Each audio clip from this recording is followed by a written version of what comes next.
Assalamualaikum warahmatullahi wabarakatuh. Perkenalkan, nama saya Septi Yuliana Thoib, NIM 0505112775 dari Prodi Ilmu Administrasi Negara. Saya akan menjawab tugas tutorial sesi 1, Logika ISIP 4211 periode 2025-1 Romawi, dari dosen pengampu mata kuliah Reksa Burhan SIP MA. Untuk soal yang pertama, tem pada hakikatnya terbagi menjadi banyak jenis. Sebut dan jelaskan 3 dari macam tem tersebut, sertakan juga contohnya. Baik, jawaban saya adalah, tem adalah kata atau gabungan kata yang digunakan untuk menyatakan suatu konsep atau pengertian dalam logika. Berikut ada 3 macam tem berdasarkan pengelompokan logis. Untuk yang pertama, tem umum atau universal tem, menunjuk pada semua anggota suatu golongan atau kelas. Contoh, manusia di sini merujuk pada semua manusia tanpa terkecuali. Yang kedua, tem khusus, partikular tem, menunjuk hanya sebagian anggota dari suatu kelas.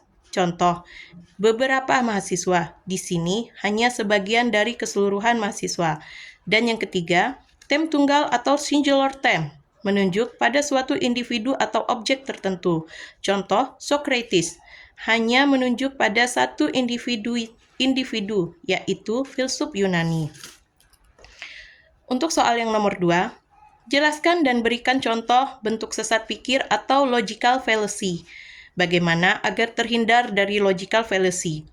Oke, jawaban saya adalah, logical fallacy atau sesat pikir adalah kesalahan dalam penalaran yang tampak valid, tetapi secara logis salah.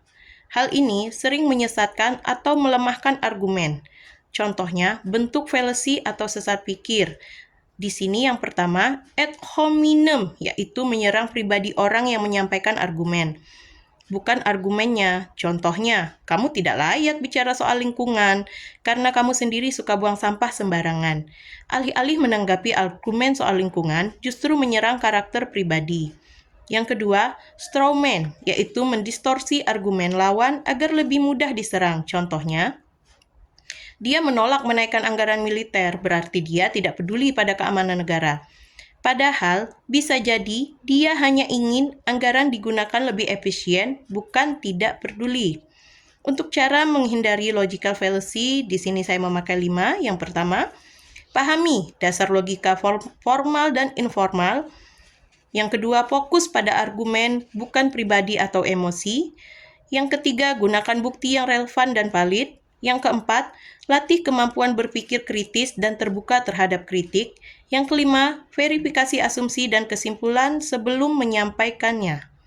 Demikian untuk tugas tutorial sesi 1 saya, Logika ISIP 4211. Wassalamualaikum warahmatullahi wabarakatuh.